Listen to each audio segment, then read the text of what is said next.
Okay, so we have a new episode of Legends and Leaders, and today it's great to have Moses here. You're somebody that has been taking on this initiative to create something entirely different in the footwear space, something that really provides a classy experience with resale and with getting the best items in the category while also being super convenient and offering best in class service. And you guys recently were acquired. You built this from the ground up.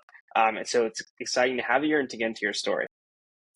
Thanks for having me. Yeah, looking forward to getting stuck into it. Awesome. So where did your passion for like entrepreneurship and being in the footwear space begin? Like, were you always just collecting shoes when you were young, and how did this turn into like a business opportunity?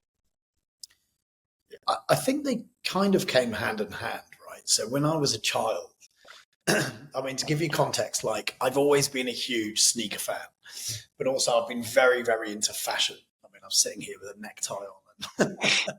But I mean, I remember, being kind of 4 or 5 years old and waiting for my sister to get her pocket money from my mum and dad.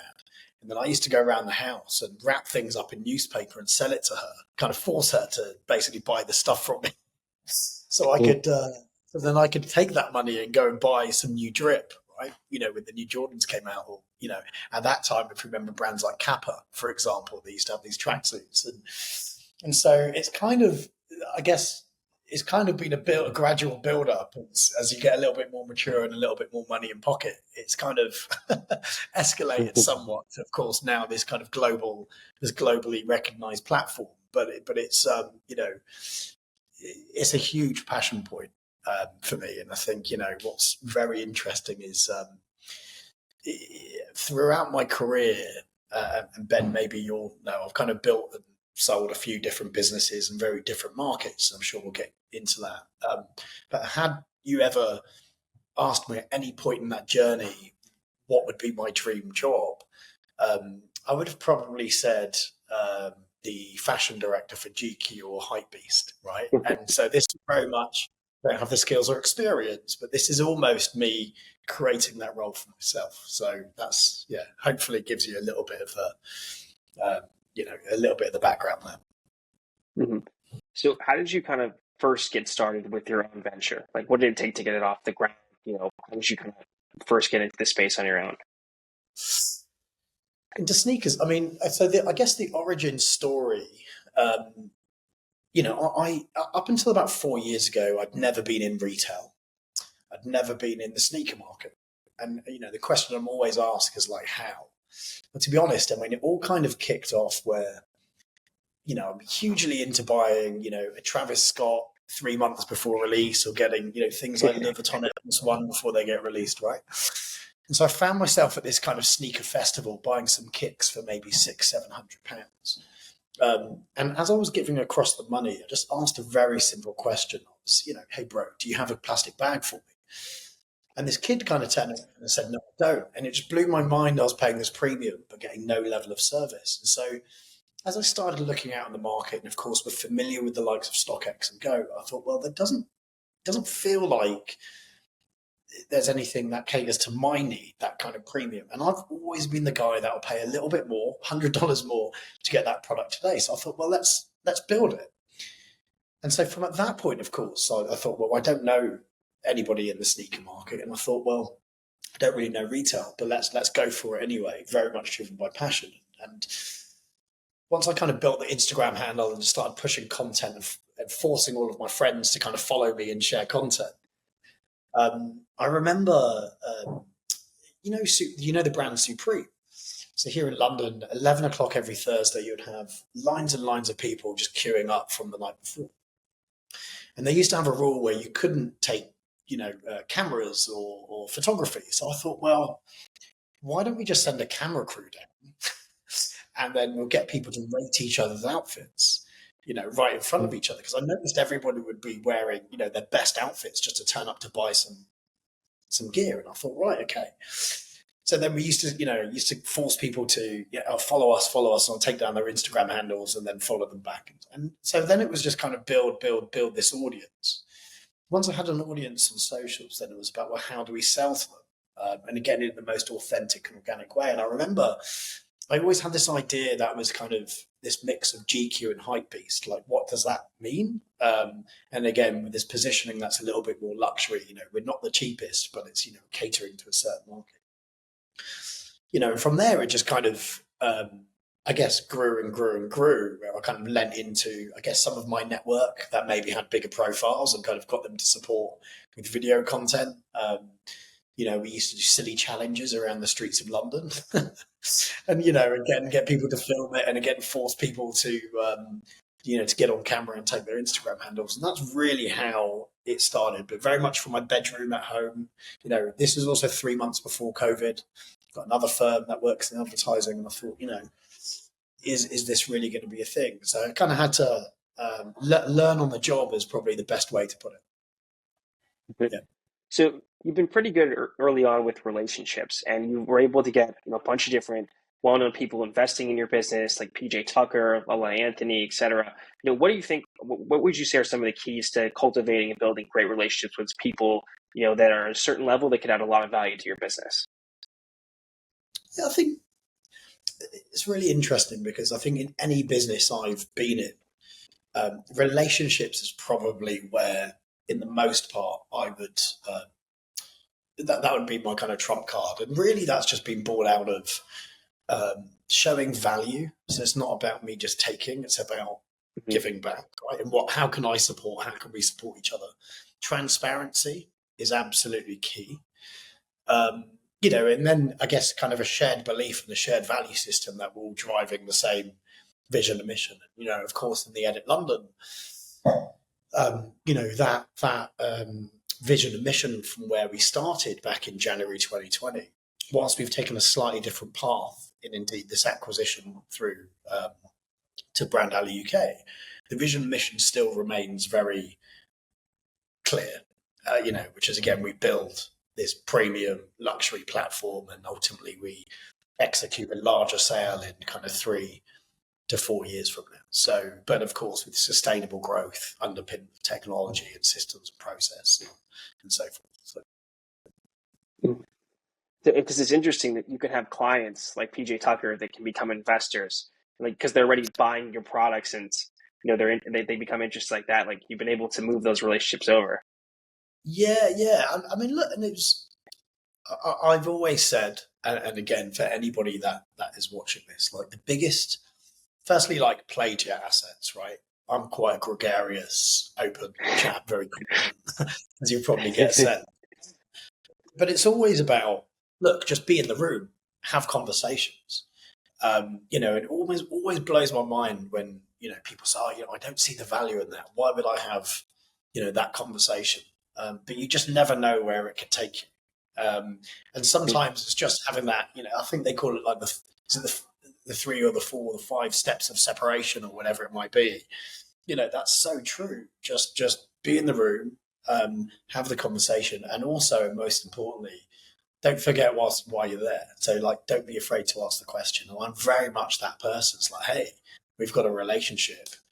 I'm looking to raise investment. I mean, we raised in 2022, it was $3.8 million, right?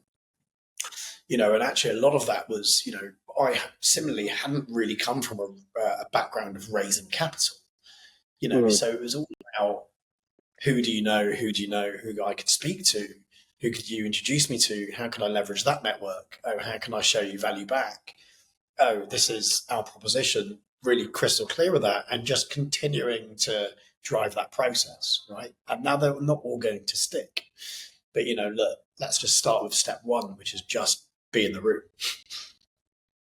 Right. So you got to at least try to make something happen. Yeah, look, you're not going to win everything, but you have to think broader. And actually, what's fascinating is, we're a UK business, but with a global mindset. And I always say, you can aspire to have a customer or a celebrity endorse your products, which is of a certain level. But why are we not looking there? Why are we not looking for the hottest rapper in the world? Why are we not looking for the hottest actor or actress in the world, or whatever it might be? Why not? And for me, I just never understood why we wouldn't do that, because we've got a cool, sexy product, in the sneakers, in apparel, in luxury goods and collectibles. We've got a premium platform, and actually we've got this really, we've got this large brand that has a strong community and culture attached to it. So actually, do I need to just pay you to do stuff for me? No, this is actually mutual value.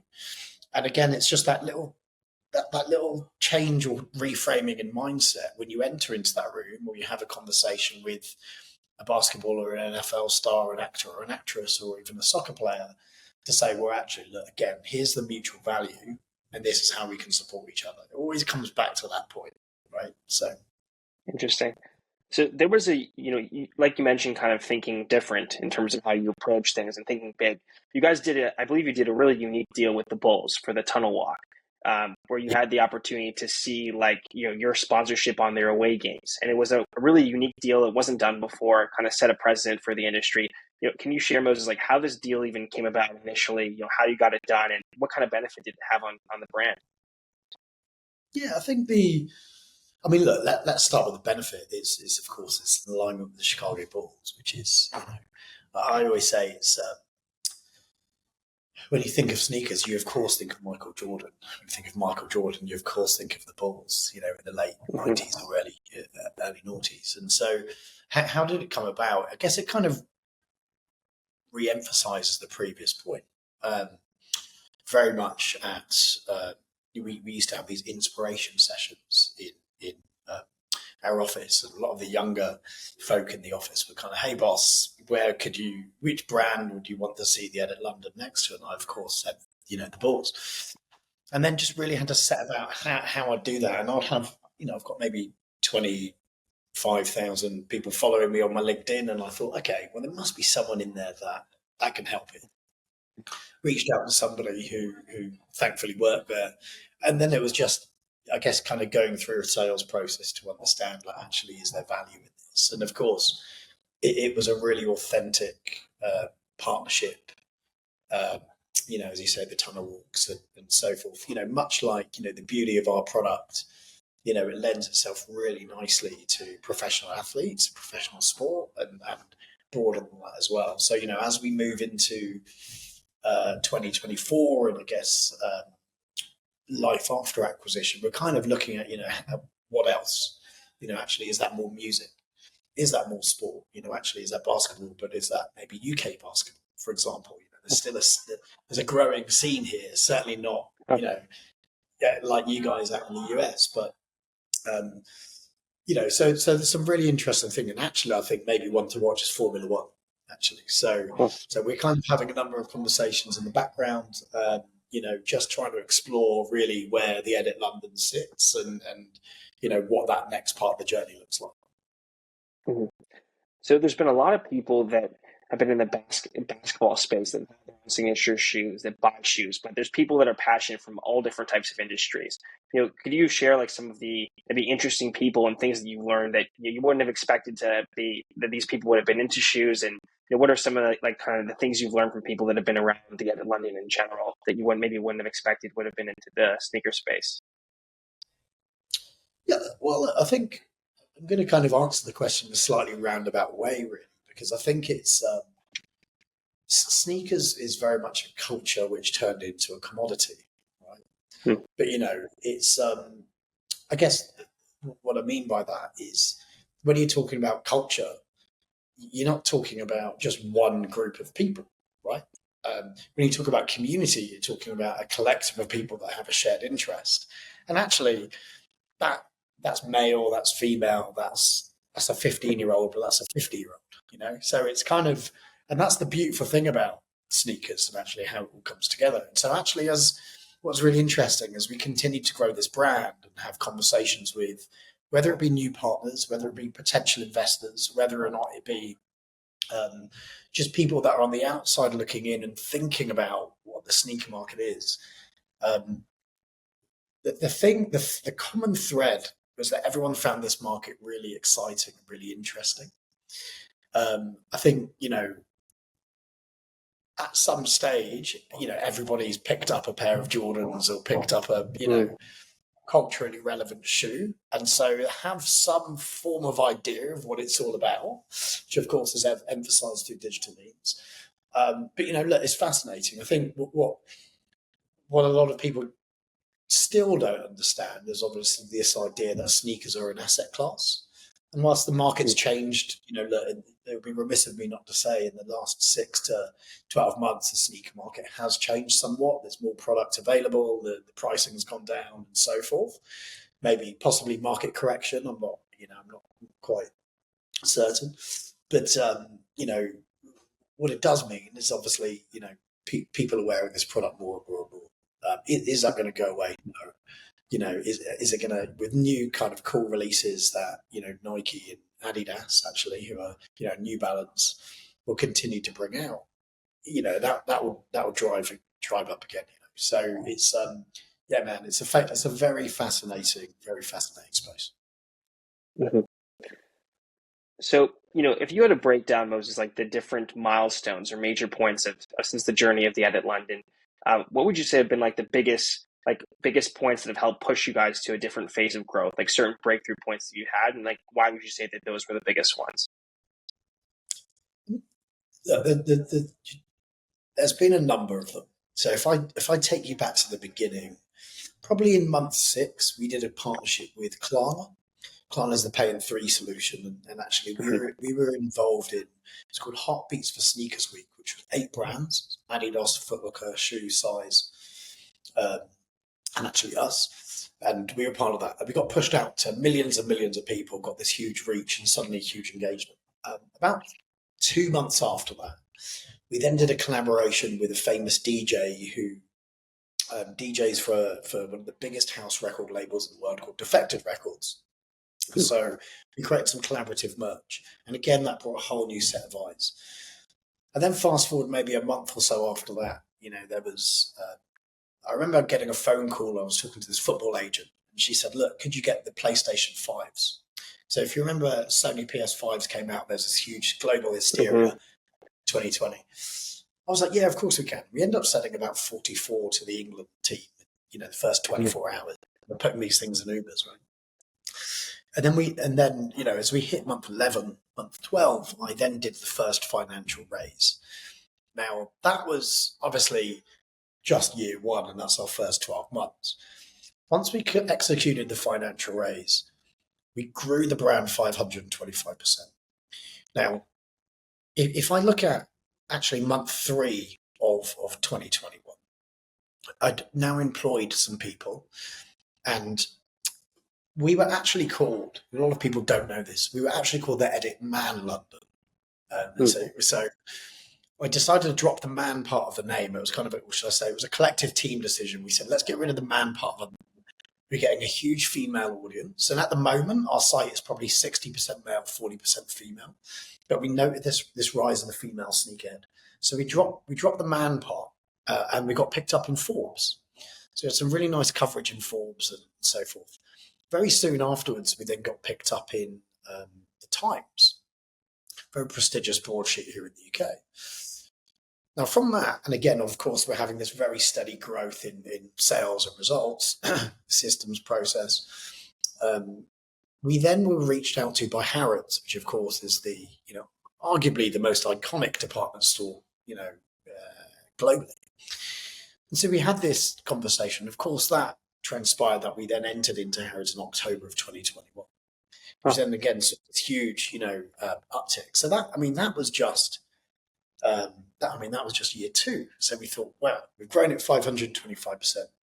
What next? And so then, of course, if we then fast forward across those 12 months, we completed a financial raise of $3.8 million. We had, for example, taken revenues from 250K, 1.6 million to 5.8 million, like boom, boom, boom, like this, okay? And then again, up again. So it's kind of, and within that, we had entered into more countries. We had started executing the US. We'd started doing partnerships with professional sports teams and private shopping events, which gave us access to players, which was a whole new raft of wealth. And so, and then by the end of course, the very third year, I'd suggest we were globally recognized as the most premium, in the sneaker apparel luxury space within our respective market set. And then, of course, year four, and that's just, and then, of course, year four, it was a mixture of partnering with the likes of the NBA 2K. It was putting on a basketball tournament, £5,000 prize fund. It was, how can we continue to elevate the brand and get people talking? And so, yeah, it's been a very, it's accelerated. Let's put it that way. It's moved incredibly quickly. But I think one of the biggest learnings is ensuring that, with hypergrowth, and again, we still generated growth in that year with hypergrowth. You need the right team of people, with the right strategy in place and the right execution. I think you need to have the right technology and the right systems and the right processes in place, and obviously that that focus on profit. That then of course leads us to executing this acquisition with Brand Alley, who bring us the experience, who bring us the operational infrastructure, who bring us the logistics hub and an experienced executive team that have the right focus on really how we continue to grow the brand sustainably, in what is quite a challenging market, right? And so it's and so then what does that mean for me? And actually, I've only been in retail for 4 years. I mean, this is what a lot of people don't understand. And so for me, it's like, actually, it's learning, and I'm very much like a sponge. And again, continue to put myself in the room, continue to have those conversations, and continue to learn. And it takes me back to the very first part around that thing around, if somebody asked me what I would really want to do for a living, it comes back to being in the fashion space. And so it's kind of, when you're surrounded by these top CEOs, these big kind of fashion brands that I find myself conversing with daily, it's fascinating. So, yeah. So just the last question I have, like, what do you aspire to do at this point, in your career? Like, what are you trying to do? What are some of your goals, short term and long term, for the Edit London now? Yeah, I guess, look, with the new integration means that we now get direct access to premium brands. And obviously that really allows our customers kind of the best, coolest, hottest curation of product and a diversified product offering. So I think that's part one. They've got an 8 million strong database, which of course we can use. They've got their dedicated in-house warehousing logistics hub, huge customer service team, which then really, and full operational support to us to really drive that kind of sustainable growth. What does that mean? It basically means for the Edit, it's about first-class customer service. It's about the hottest curation, but to have this really nice blend of resale product, which might be, for example, like this denim tears jacket I'm wearing, or whatever, through to some retail product, which might be cool hot brands, up and coming brands where we're able to sell at retail, which actually means then for you as a customer, that when you come to the Edit London, you're only being shown the really cool stuff, not the stuff you can just buy everywhere. But if we can give you some product to resell and some product to retail, then that puts us in a really nice place. So for us now, it's about a real focus on the culture, real focus on the community, real focus on the product curation, and then obviously just making sure that our service levels are first class at every point. So yeah, that's the bit. And then for me on a personal level, look, this is my baby. I want to see this grow. So how I'm consistently thinking about how we grow this globally. And so my role is very much focused around growth and opportunity. So, again, having as many of those conversations as I can, and then maybe honing in just one or two things that really fall into those pillars of, excellence when it comes to looking at the brand. It sounds good. Well, I appreciate you coming on. I'm excited to see what you continue to do now with the Edit London. I think there's a lot more growth you can have, especially with a partner like Brand Alley. They have a lot of resources, like you mentioned. So it's going to be great to see what you now develop and how you turn this into something that continues to scale globally. So appreciate you coming on, Moses. Yeah, absolutely. Look, thanks very much for having me.